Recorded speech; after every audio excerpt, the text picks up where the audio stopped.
Yeah, it's a different car. Not your Stage 2 Bruh WRX or your like APR Stage 2 GTI. It's something no one else has. So everything on this car is pretty much custom made besides the fueling. So for fueling, I'm running a Walboro 450 875cc injectors. It's currently on a flex fuel tune that I made. Suspension and stuff, it's just running Koni yellows, the adjustable ones, on some lowering springs. The exhaust manifold, I fully fabricated the cat back or turbo back, you want to call it.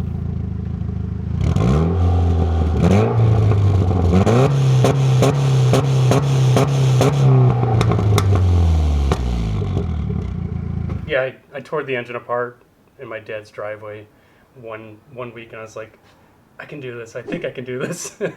As you like disassemble the engine and you see like 4 holes straight to the ground with the head off, you're like, I don't know if I can do this. From the factory, it's a closed deck, iron block, forged crank and rods from factory, and I just threw in forged pistons. Roughly right now, with this setup, I estimate around 482 torque. That's calculated. I just haven't got on a dyno yet.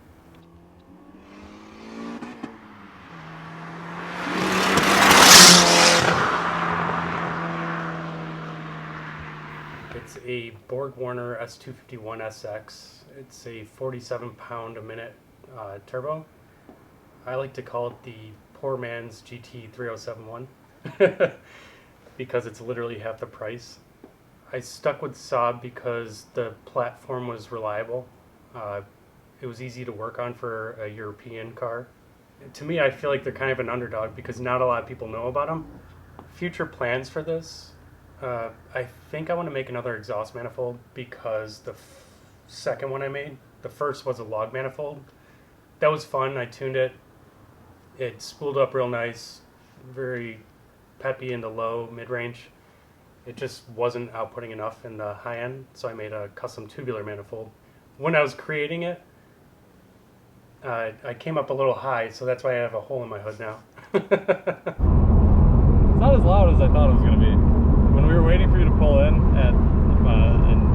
this morning, I was like, oh yeah, we'll hear him coming way out. But it's like, I don't know, it's totally screenable, comfortable. Yeah, it's not too loud. Yeah.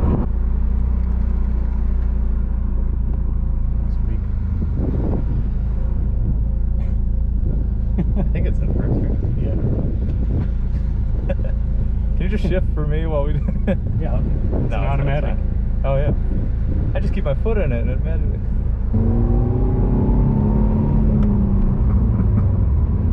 Give that a second. Yeah. I'll just stay in like third, fourth, and fifth. It's very difficult to get used to.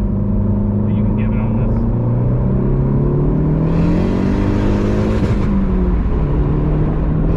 Definitely comes on pretty yeah. I was expecting like torque steer. It's not scary, right? When you were like, yeah, 480 foot-pounds of torque, I was like, no, yeah, like I said. But yeah, it's boost by gear, right?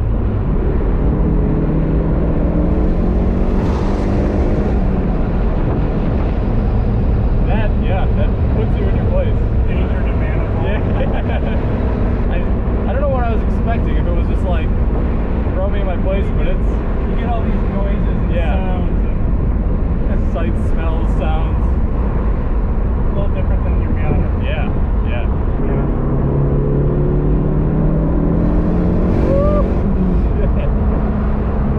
There we go. This thing is sweet. We'll play the second gear. Oh yeah. Totally manageable in second.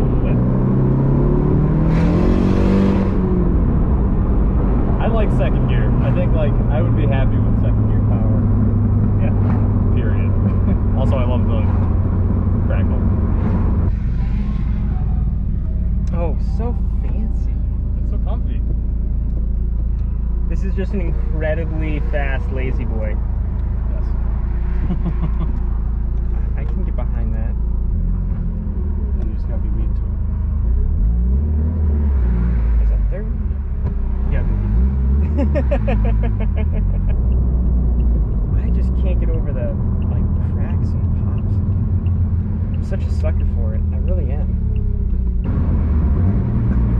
There we go. Now you can just punch it.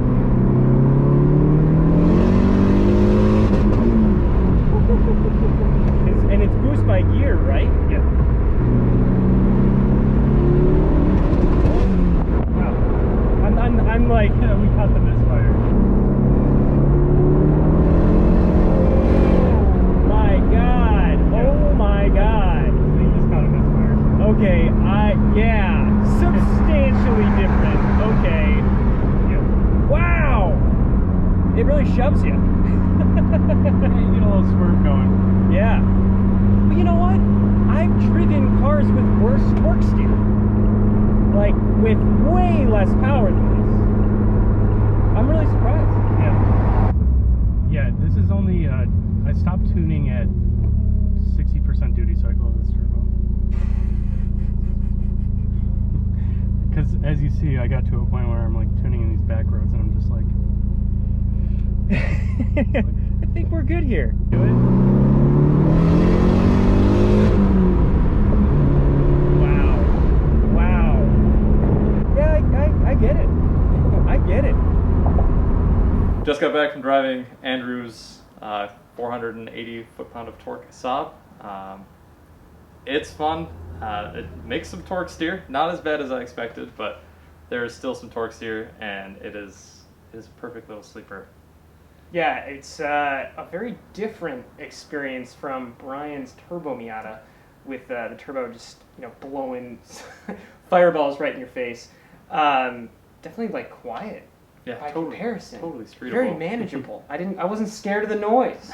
But yeah, no, it shoved so hard and was just super quick.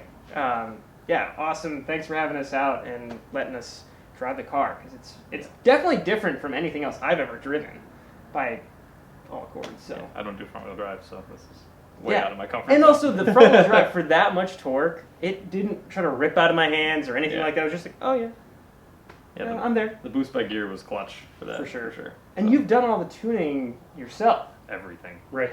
That's awesome. Yeah. That's really cool. And I think you were saying in our car drive back, what, it was like $6,000 that you had approximately into everything? Yeah, including the car, the welder, and just about everything that is aftermarket on there. I don't think you can beat that for power. And you were saying what, plus or minus your torque number is like ballpark for horsepower too, is what it's saying. I would say, since it says 480 to 493, horsepower would be plus or minus 50 range. Gosh, yeah. Feels like it, for sure. Yeah, it definitely does. So anyway, I hope you enjoyed the video today. Subscribe for more reviews. We've got a bunch lined up right now, so more interesting stuff coming your way. So subscribe to follow along. And comment if you have any ideas of what else you want to see. We do this for you guys and for fun, so if you'd like to do more, if you got any suggestions, we're listening. So. Okay. All right, so, right. I mean, that's how We we used do. to start, like, unconsciously, every video used to start with, all right, so, and then we were watching one the other day, Really and it was bad. like one after another, after another, after another. Every episode. So now we just